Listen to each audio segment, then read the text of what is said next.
afternoon, my friends. Welcome back to another episode of Tea Off with Dr. G on this great Wednesday. My name is Dr. 𝗨𝗀𝗀𝗃𝗁𝗃. I'm a board-certified internal medicine physician practicing out of Edward Hospital in Naperville, Illinois. I'm also a member of the American College of Lifestyle Medicine. I'm so excited to have you guys here today on another episode of To Your Health with Dr. G. We're doing this afternoon thing, and by the way, we are still social distancing. For those of you that have been following us this week, we've been really pushing a lot of stuff here.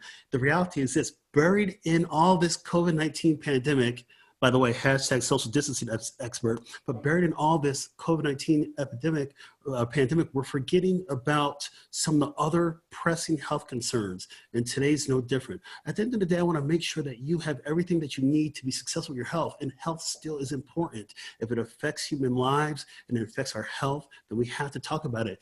Today, we're doing a great show on testicular cancer. This month of April is actually National Testicular Cancer Awareness Month. So I'm so happy to break down this topic for you today. And again, making sure that we have all that you need to serve your health needs and make sure you and your family have active and healthy lives.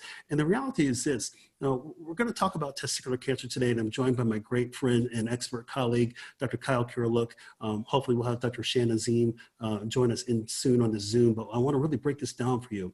Again, National Testicular Cancer Awareness Month, and it's been buried in those headlines, but we're going to talk about it because we need it. If it affects human health, we want to talk about it some more. So I'm so excited to have you guys back here today. What we're going to do today is continue to Zoom. Again, the health journey, the health evolution, the revolution, we'll call it, still continues, and making sure that you have all you need to continue to be successful with everything while we are social distancing.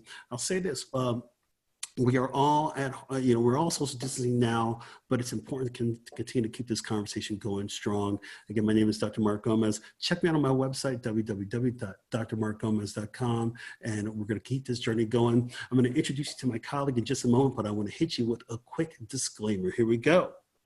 The content of To Your Health with Dr. G is for informational and entertainment purposes only, and that the content is not intended to be a substitute for professional medical advice, diagnosis, and or treatment. Further details can be found at www.toyourhealthwithdrg.com/disclaimer. So we're here today on this great Wednesday at a special time, 4 p.m. Central Standard Time, about to break down testicular cancer. And I want people to know this: testicular cancer, or any kind of cancer, is something that we take very seriously. We want to make sure that we have the right approaches, the right diagnosis, the right treatment strategies, and it's a conversation that needs to keep happening. So I want you at home to use that hashtag cancer sucks, because it does, but we want to make sure that we have the opportunity out there for people to do well with everything that affects their health and their lifestyle. So joining me today, I want to introduce my guest. He's been on To Your Health with Dr. G before. My guest, Dr. Kyle Kiriluk. I want to read his credentials because his credentials are fierce. Dr. Kyle Kiriluk is a board-certified urologist with UroPartners. Check him out, www.uropartners.com. Dr. Kiriluk, welcome to the show. Thanks so much for having me. It's great to be on again. Hey, I'm so excited that everything worked out, and I certainly thank you for helping to continue this revolution going on. For those of you that have seen Dr. Kiriluk on before, he's been on our show before. He was on our show late last year, and his wife, who's also Dr. Kiriluk, she's been on our show a couple times. So I was joking around with Dr. Kiriluk. I go, hey, I got to balance out the family favoritism kind of thing and making sure we have balance on everything. But I think both Dr. Kiriluk and his wife are really helping support my wife and I on this mission. So thank you, Dr. Kiriluk, for joining in. Dr. Kiriluk, why don't you tell us a little bit about your background? Just give us a little bit. Where did you go to medical school? Where did you do your residency? And maybe a few opening remarks from your end about this title of testicular cancer. Absolutely. So I completed medical school at Rush University in Chicago, and stayed in the Chicago area for residency, and completed my residency at University of Chicago back in, I guess that's been a while, 2013 now. So testicular cancer is something that is really important because early detection and diagnosis really results in a high success rate for cure. And unfortunately, men in general have a tendency of trying to put things off, and without awareness, more than a couple times I've had men come to the office saying, yeah, it's been here for a few months, it's been here for 5 months, 6 months, and it makes it a lot harder to go about and get them back on the right path. So just the knowledge of this is what it is, this is how to go forward is helpful. Wonderful. Well, thanks, Dr. Kiriluk. We may have Dr. A'Zim. Dr. A'Zim, are you there? Okay. Well, if Dr. A'Zim joins us in a few moments, Dr. A'Zim is our other guest today. He's a board-certified hematologist oncologist with Edwards Health. If we get him in, we'll get him in and everything, but we'll keep this conversation going on. So Dr. Kiriluk, it's interesting when we think about this month. Again, we're buried in a lot of COVID information, or we're inundated with a lot of COVID information, but some of these other health topics are buried. The thing that I think about is that I don't want people to be putting off other things that may be going on. Sometimes, in this age of social distancing, people may not want to go to their doctor. They might feel something. They might feel a lump, for example, with testicular cancer, and that may delay treatment. How we still want, what's your take on just still having people make sure that they still do diagnostics on themselves? Almost like when you go to the car dealer and you're making sure that you're still doing good. What's your take on that? Well, I think most medical practices have adapted to allow for social distancing in general. I know we were talking about this before the show started, and really, we're making sure that we can get people in an environment that's safe, where it's not a packed waiting room full of patients. But if there's a concern, it's imperative that patients do seek treatment and at the very least talk to their doctor. A lot of the times we can get diagnostic testing, imaging, have the orders done over the phone through telehealth, where you're not even in the office, but having testing done that helps to figure out the diagnosis. Wonderful. Well, when people come into our office, we call that the chief complaint. And so as we're here today talking about testicular cancer, really I want to give people an update. And I really want to tell this to people, it's not just men that will benefit from what we're talking about today, but also women, the wives that are married to these men, the mothers that have teenage boys at home. Everybody can benefit from learning more about health. The more we learn, the more we know, the better we are, and the more apt we are to make decisions. Again, we want to make sure that we're continuing to provide opportunity for people out there. So the chief complaint, of course, when people come into our office, Dr. Kiriluk, and they come for a particular reason. So the chief complaint today, aka the question of the hour, is this: research and clinical interest continue to evolve in efforts to better understand this diagnosis. So what are the latest updates about the causes, prevention, and treatment of testicular cancer? So let's get right into it. Dr. Kiriluk, why don't you tell us, are there a few just kind of baseline statistics out there that you're aware of on the incidence of testicular cancer in men and boys, of course? Yeah, sure, absolutely. It's not a very common cancer. In the United States, just under 10,000. It's about 9,500 new cases diagnosed every year. And thankfully, not a lot of deaths from it. Only just over about 400 deaths a year from patients that have testicular cancer. So the overall incidence and risk of death is low. But again, it's an important thing to have knowledge of, because with earlier detection, we'd have even higher cure rates and potentially have minimal people dying from this disease.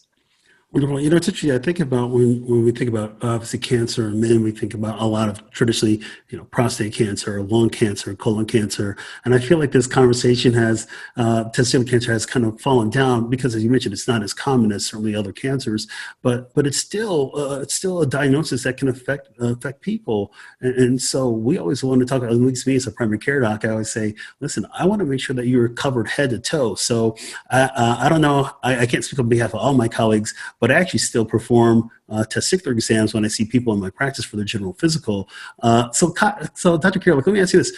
Are we still recommending testicular exams? So, it's something that I think, in general, I think it's an important thing.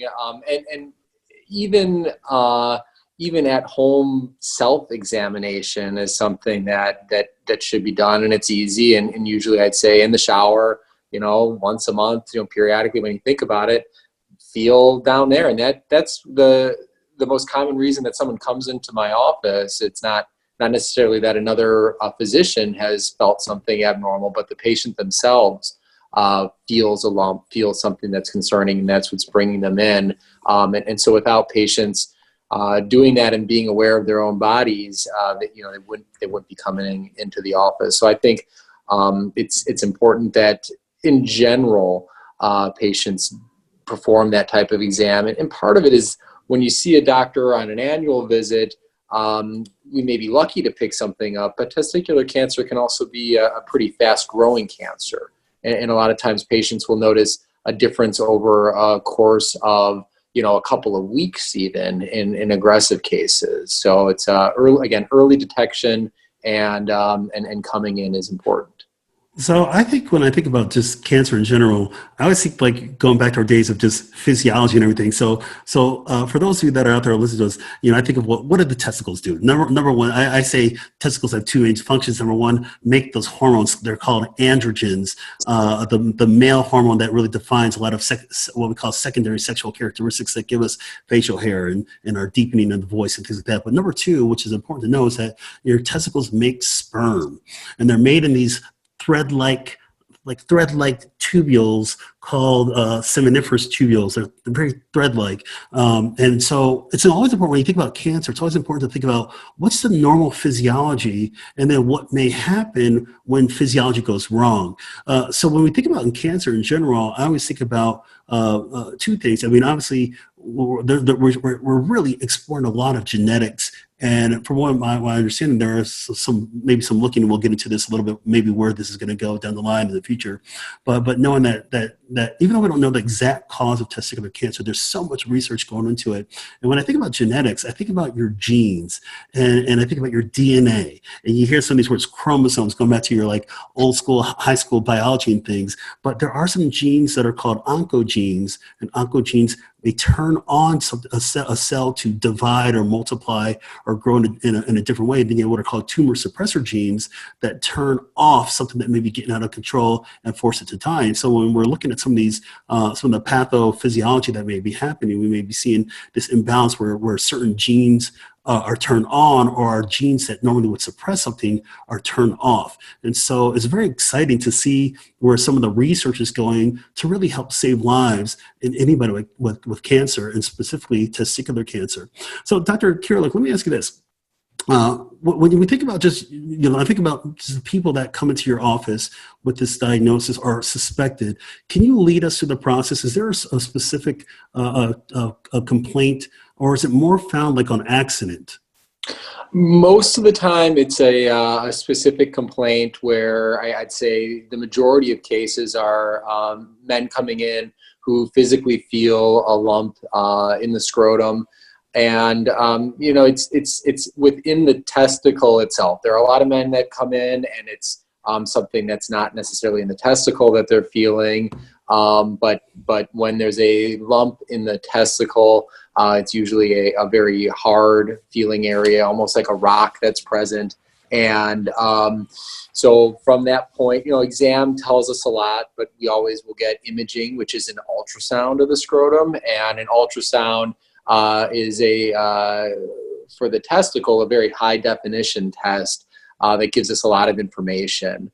Once we confirm that, yes, there is a mass or growth within the testicle, the next step is always surgery, which is testicle removal. And biopsy of the testicle is not something that we would typically do. We worry about biopsy potentially spreading a cancer, but with testicle removal, and the way the testicle is removed, it's actually removed through the inguinal canal, through the groin. We don't worry about a spread of cancer with that type of surgery. Surgery then, with surgery, we take the testicle, any specimen we remove gets evaluated under a microscope by a pathologist, who then tells us exactly what type of testicular cancer it is, because there are multiple different types of cancers that can occur within the testicle, and then that subsequently dictates the treatment protocols that we were going to follow. Wonderful. Thank you for breaking down that process. I think it helps streamline things and certainly helps people understand what they may be getting into if they have if they have a relative or their spouse or potentially their child going through this diagnosis. It's interesting when I think about this, testicular cancer is one of the most common cancers, the most common cancer of of adolescents and young men. And so when we're seeing those kind of people, it's sometimes it may be hard to think about it, but I think that's why I said in the beginning that for parents out there, that have a teenage son, Dr. Kiriluk, what are we doing? Are we advising parents to make sure that they're checked by their son is checked by their pediatrician? How are we starting like this conversation on a youth level? It's something that it should be, in my opinion, it should be part of the annual wellness exam. And, I remember just certainly back to my younger years in high school and before, and they talk about just, your basic sex education and health classes. And it was certainly part of my education back then. And it should be something that continues forward and that, just knowing our own bodies, what is right, what's not right, and when to seek help is important at a very young age. Wonderful, thank you. So when I think about like the guys, and it's interesting, again, we're talking about those of you that are joining us. We're talking about testicular cancer, and again, it's not as talked about as much. But again, we are in the middle of National Testicular Cancer Awareness Month, and we should be having these kind of conversations. When you're young, we think we're superhuman. We're infallible. We can do whatever we can and not worry about getting help and getting sick. And for the overall majority of us, certainly young men and adolescent boys, that is the mentality, and usually that's pretty darn good. You don't do well. But when these patients come in with testicular cancer, and say you're sitting there with somebody and testicular cancer, maybe it's a more aggressive type, or maybe it's more spread regionally or spread even further throughout the body. How do we counsel those patients to know what their chances are? Because from what I read from everything is that testicular cancer is still one of the most curable cancers out there. It actually represents really success in cancer treatment, to the point that I believe there was a urologist, and I forget his name, but I was reading something in the paper, and he said something like, it doesn't matter at what point you present in the disease, is kind of saying like there's still likely a chance for cure. What's your take on that? That's pretty much true. The overall cure rate is 97%. There is a time in which you lose a window of opportunity, and it's rare for someone to present that late, because they typically are having a lot of other symptoms that go along with advanced cancer. So fortunately, we don't see that often, but there are some things, like if someone comes in where the cancer is spread to their brain, really, really advanced disease that has poor prognostic indicators. But usually the conversation I have with patients is, this is something that we have a very, very high chance of success with cure, and moving forward, that's how we're gonna view it and treat it, and that is by far and away the most common scenario. So, Dr. Kiriluk, I want you to clarify something out there, because maybe this, and we'll get into some myths versus facts in a little bit, but from some people that are out there, I guess when it comes to making a diagnosis, is somebody has a lump, is basically every approach to testicular cancer always going to involve a surgical approach, an orchiectomy?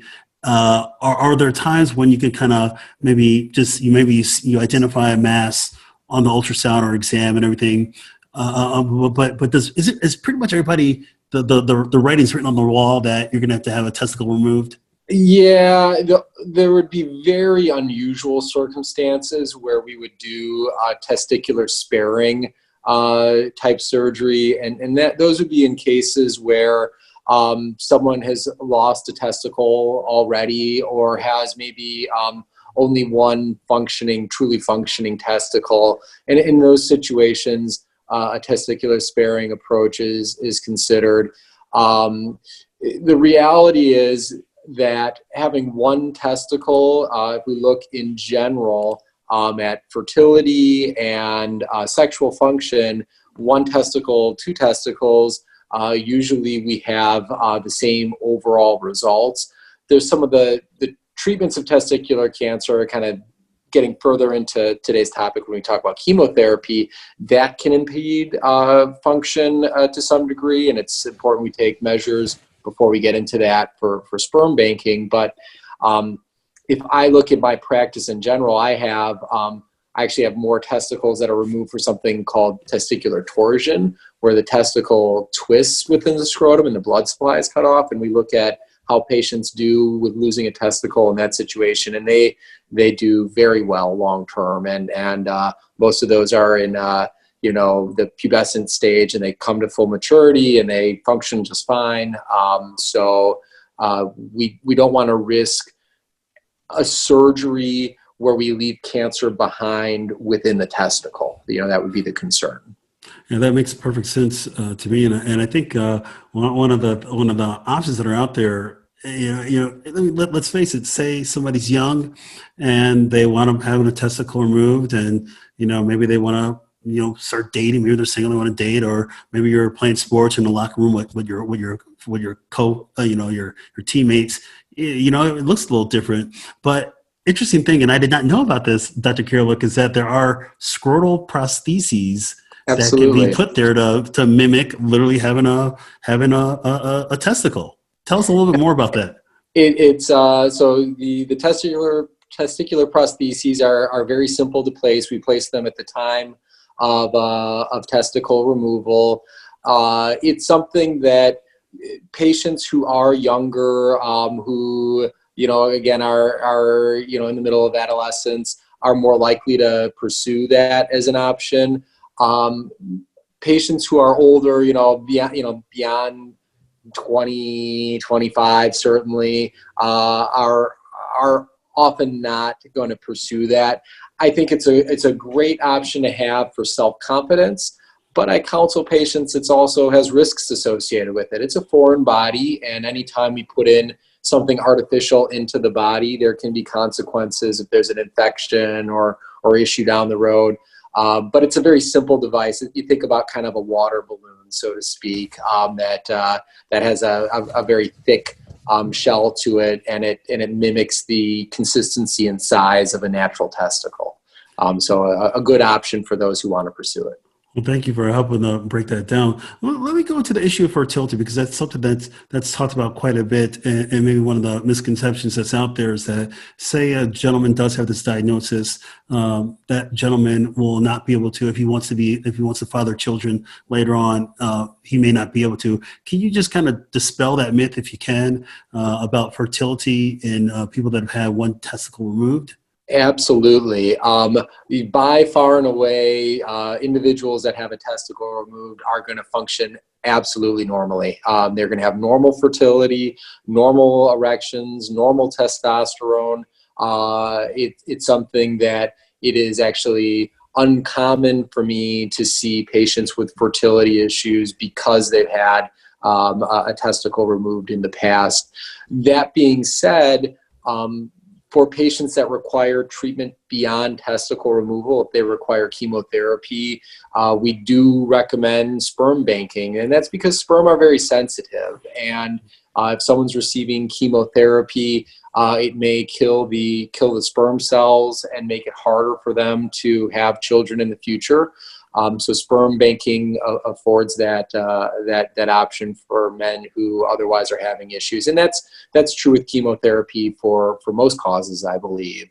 But erectile function and overall testosterone levels, uncommon for that to be affected with treatments for testicular cancer. What about on the flip side? I'm going to go to the lower end of the age spectrum. Say you have a boy that maybe have the diagnosis, because again, we know this diagnosis can affect the young as well too, just certainly not super common or anything like that. But what about that child that has testicular cancer at a young age? Maybe that child has not yet hit puberty.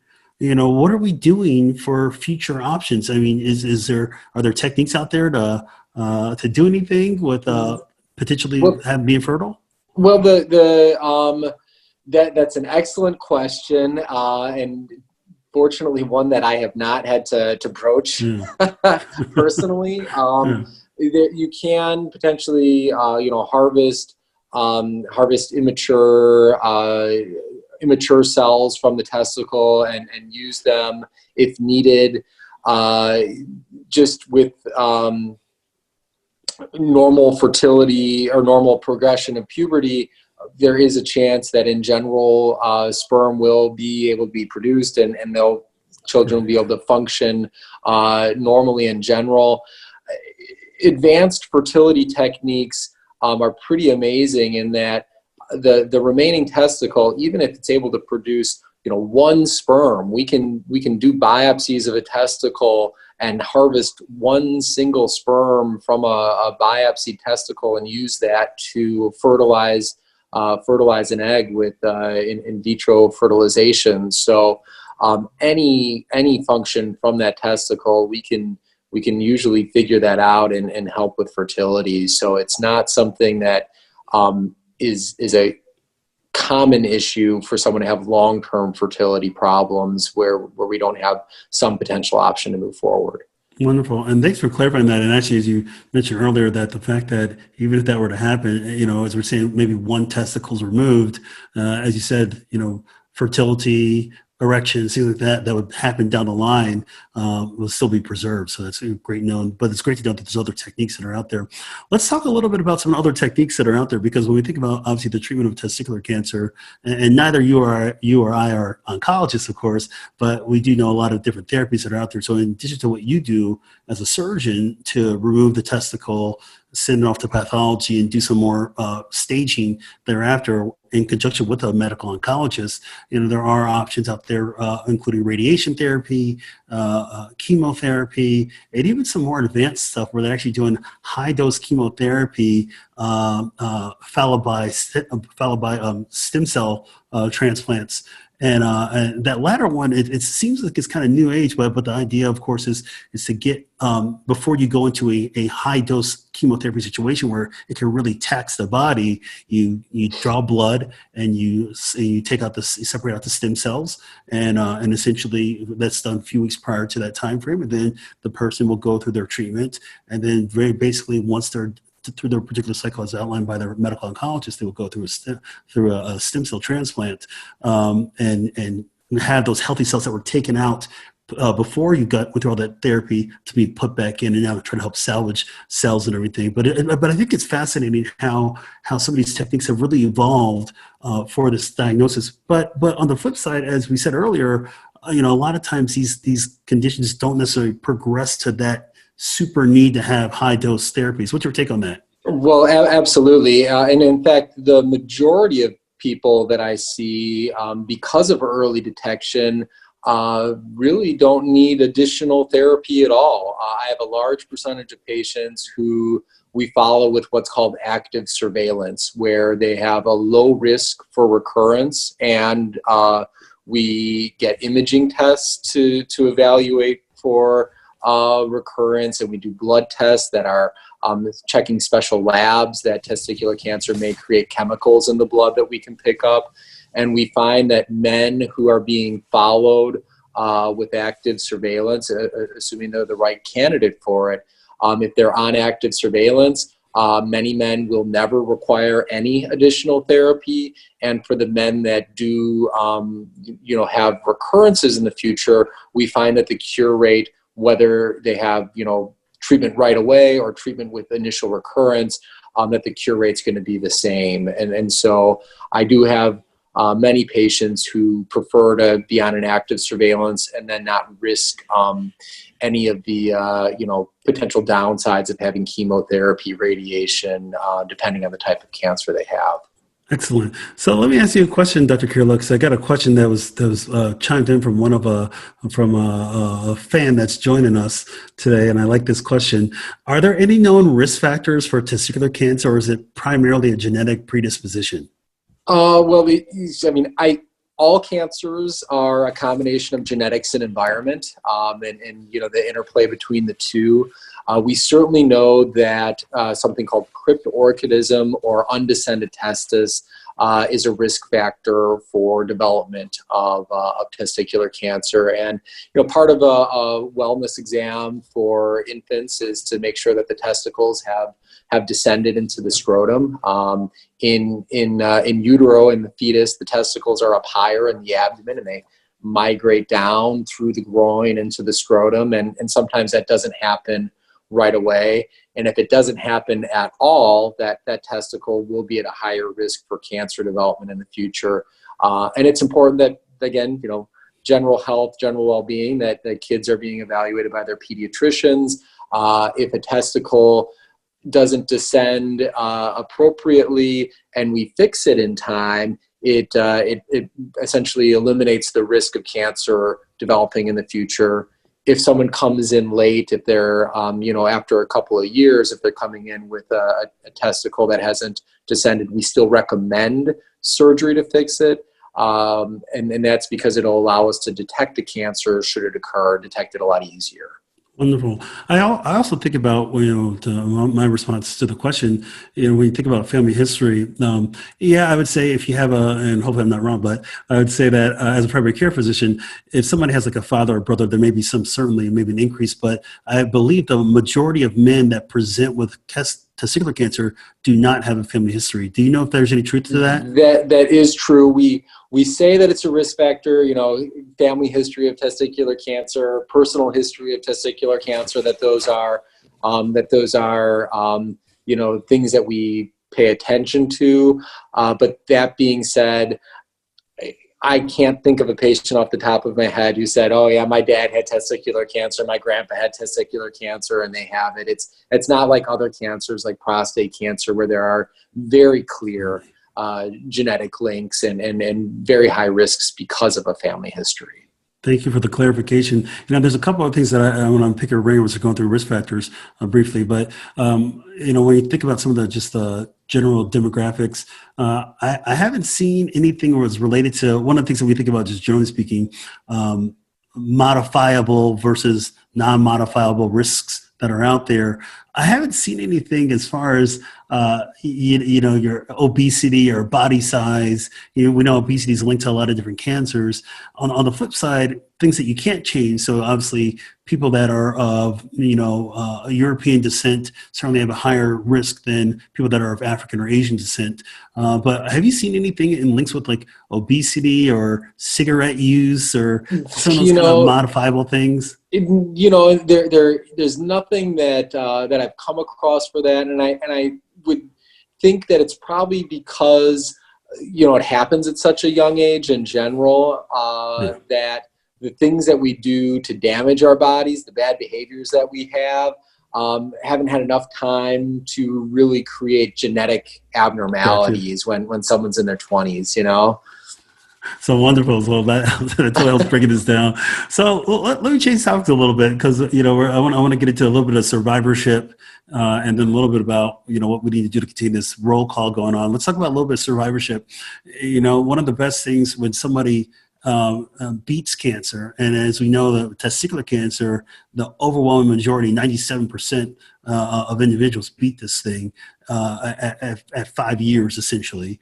And so we get into the survivorship, and really this is a time for people that are suffering from cancer to make sure that they have the right treatment strategy. It's important to follow up with your physicians. I know from a primary care standpoint, that's what people coming in to see me. We're making sure that they're still staying physically active, still eating a well-balanced diet, still controlling some of the lifestyle things. But I always say it's important to have your follow-up with your specialists. Generally speaking, Dr. Kiriluk, what kind of a follow-up are they having with their specialists with this diagnosis? Because they're going to see me in primary care for their physical and maybe a few other things, but what kind of follow-up are they having with their specialists for this diagnosis? Yeah, absolutely. It depends on, exactly what type of cancer they had and how aggressive it was at the time of diagnosis. But on average, it's for someone on active surveillance, they're having labs and exam every 3 to 6 months for a couple of years, imaging usually every 6 months for a couple of years. After 2 years from diagnosis, we start spacing it out to every 6 months. And then it becomes part of an annual physical up until 5 years in time, after which I'll usually tell patients that, I'm happy to see them once a year if they want, or if they want to have just routine follow-up with their primary doctor, that's also reasonable too. I think blood work is always an easy, inexpensive test. And if someone wants to have that done for life, a lot of times it just provides reassurance that things are good. And, it's an easy way to monitor things for patients long-term without any risk to that type of test. Wonderful. Let's get into a little bit of some of this awareness again. Sometimes it takes a celebrity with a diagnosis to then get some more things about, get some more, just get the momentum, the engine rolling a bit to learn more about the diagnosis itself. So I think of a couple famous Americans that are out there. Of course, probably the most famous American with testicular cancer with a history, Lance Armstrong, former Tour de France winner. But also, as I found this out, and it's on Wikipedia, so I guess it's true, right, Dr. Kiriluk? Yeah, it depends. I guess it is. But did not know that former Olympic figure skating champion Scott Hamilton, and actually, so I vetted that. I looked it up. Both of them have been doing amazing outreach in the community to create more awareness for this time. But why is it always like some of these other kind of cancers that don't maybe get the fundraising as other cancers? And maybe it's just because the numbers are low as who gets it annually. But why does it always seem like it takes to like have a celebrity get something before all of a sudden people are like, oh my gosh, I have awareness now? I guess that's the way that society works, unfortunately, right? It's the power of the press and who has the microphone at the time. So it would be nice if we could have more awareness in general for our health and the things that can affect us without needing celebrity endorsement, so to speak. Yeah. Well, this is why hopefully again this month as we know of Testicular Cancer Awareness Month, that we get these messages out there. #CheckYourBalls. Let's get into that's a nice transition, by the way, into myths versus facts. So each week on this show, we do something called myths versus facts. It's all about setting the record straight again, building trust and delivering truth. There's a lot of misinformation out there. So I'm gonna jump in on this as well. I'm mainly gonna give all the hard ones to Dr. Kiriluk, and I'm gonna take all the easy ones. But we're going to have fun. But again, it's all about setting the record straight. When it comes to your health and decisions that you make, I want you to make them make them truthfully. I want you to abide by information provided by the right practitioners that are experts in their field, and making sure that you have all the tools needed to be successful. So here we go, myths versus facts. Testicular cancer. Here we go. Here's the statement. I'll say the statement, and then Dr. Kiriluk, you'll say myth or fact, and you'll tell me why, and we'll kind of keep this going. I'll jump in every now and then. Here we go. Here we go. Statement. Testicular cancer is always deadly. Myth or fact? That's absolutely a myth, as we talked about before. All right, excellent. I agree with you. That's a myth. The survival rate is very high on testicular cancer, and almost at any kind of presentation of the disease, you're going to have a very, very, very high chance of having a great 5-year survival. Testicular cancer is one of the most curable cancers out there. It's been a really successful. Here we go. Next statement, Dr. Kiriluk. There is currently no screening tests to detect testicular cancer. Myth or fact? By the definition of a screening test, that is true. Screening tests are tests we use across the population to identify a disease before someone has a symptom. And so we don't recommend routine ultrasounds or routine lab work to look for cancer in an otherwise healthy individual, which is why we rely on physical exam findings and the importance of someone doing self-exams or having a physician do an exam. Wonderful. Here we go. I like this one. This one's for you. Injuring your testicles increases your risk of testicular cancer. No, that's a myth. So the whole riding a horse repetitively, horseback riding, riding on your bicycle for doing all stuff, that's all myth? That's a myth. All right. Thank you for the clarification. Yeah, that's one of the biggest ones out there that I even get some questions that are asked and when I do some of these exams, and people just kind of shoot the stuff and say, hey, can you get this from this? I'm like, no, but I'm glad I checked with you because I don't want to have egg on my face when I see the pages. Here we go. Here's the next thing. Here's a statement. Surgery for testicular cancer can cause it to spread to other parts of the body. Myth or fact? And that's a myth, and that kind of talks about what we mentioned before about why we do surgery and the way we do it. And that's to, in a controlled way to prevent spread from happening. So not something that we worry about. Wonderful. Here we go. I'll take this one. I'm giving this is an easy one. I got this one. You'll like this one. Here we go. People only get testicular cancer if there is a family history of the disease. That is a myth. We just talked about it. That the overall majority of men that present with testicular cancer have no family history. Although if there is a family history of your father or your brother, for example, certainly we want to learn more about that. But again, the overall majority of people that present with testicular cancer do not have a family history. Here we go. Dr. Kiriluk, I like this statement. Here we go. Infertility can not only be an issue in men with testicular cancer, but also later in life for boys that have had testicular cancer. Myth or fact? It can be an issue. So that is true, that it can be. But again, ways that we can manage it, and typically speaking, it is not an issue. Wonderful. Here we go. I think I'll give you this one. Here you go. This is a good one. Having a cell phone in your pocket increases your risk of testicular cancer. Myth or fact, Dr. Kiriluk? That would be a myth. Yeah, I'd see this. 5G will not do that. And it's interesting. It's interesting. I was breaking it down on recent COVID, my recent COVID show that 5G in and of itself does not transmit COVID, and that's somebody's going around with that. But the reality is that the energy from your cell phone, energy even from 5G, is not strong enough to denature cells and break things down. So it's actually even weaker in the electromagnetic spectrum than visible light. So there we go. Absolutely. Here we go. I like this one, Dr. Kiriluk. Here we go. Here's a statement. We'll do a couple more of these. This is fun. Testicular cancer only affects younger men. Myth or fact? Well, that's false. It tends to, or it's more common in younger men, and it's the most common solid tumor in men, from 20 to 35. But absolutely, I've had patients 50s, 60s, 70s who've been found to have testicular cancer. So it can affect men of all ages. Wonderful. Thank you for breaking that down. I'll take this one. We'll do a couple more of these. Here we go.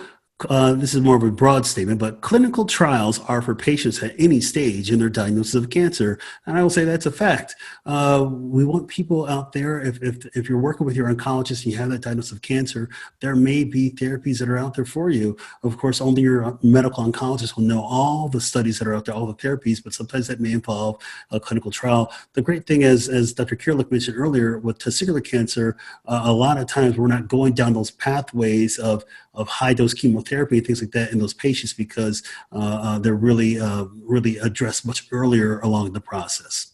All right, here's a statement, a couple more. Dr. Kiriluk, here we go. Losing one testicle usually has no effect on a man's ability to get an erection and have sex. Myth or fact? That is a fact. Please explain.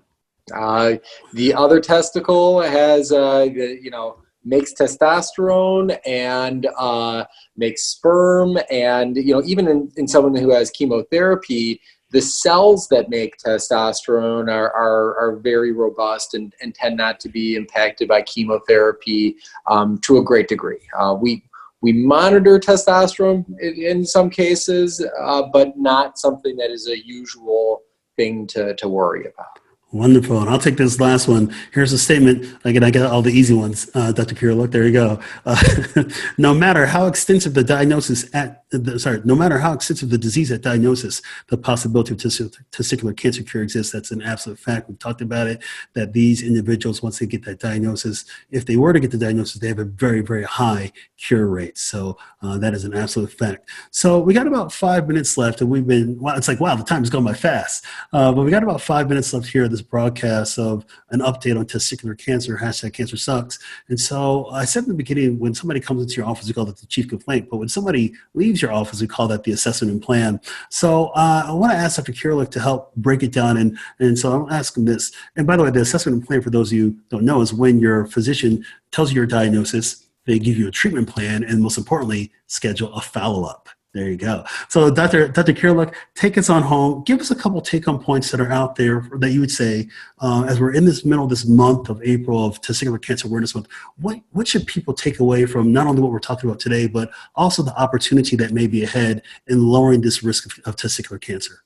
Well, I think the most important message I'd want to get across is that if you have a concern, if you feel something or you're worried about something, get in and see your doctor. By far and away, the majority of times when someone comes in, it's actually not cancer, it's something else that they're feeling. But early detection leads to early treatment, leads to cure for by far and away most individuals. So we certainly don't want people waiting on it and waiting months and just thinking, if I wait, it'll get better. If you're worried, it doesn't take much to come in and be seen.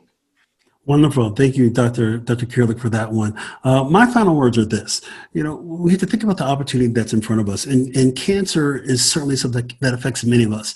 The fortunate thing is that this particular cancer is something that's not as common out there as the other cancers that we've become more accustomed with. But the opportunity is still there. If anything that affects human life and your health, the most important thing is to talk with your physician. If you have concerns about testicular cancer, if you have testicular cancer or had a history of it, please talk to your doctor. Also talk to your urologist, talk to your oncologist. At the end of the day, we want you to have all the tools needed to be successful with your health and to help continue to beat cancer. And again, if you have testicular cancer, the chances are that you beat it, but remember the opportunity is there for the taking. So I want to thank my guests today, Dr. Kyle Kiriluk. Let me read his credentials again. Kyle, it's been a great time catching up with you. Dr. Kyle Kiriluk, board certified urologist with UroPartners. You can check him out at www.uropartners.com. Hey, you've been listening and watching live on Facebook. This episode is written by Mark D. Gomez, MD, and Tiffany E.R. Gomez. Producer is Tiffany E.R. Gomez. Music is by the wonderful Mr. 𝗨𝗽𝗱𝗁. Copyright 2020 by MDG Wellness LLC. Stay tuned for my next episode. Next week, we're going to be back here live, bridging the communication gap, speech and language pathology. For all you guys, stay well. You can check me out at my website, www.drmarkgomez.com. Dr. Kiriluk, I'll catch you later. Peace. Thank you, Dr. Gomez. All right, see ya. Bye.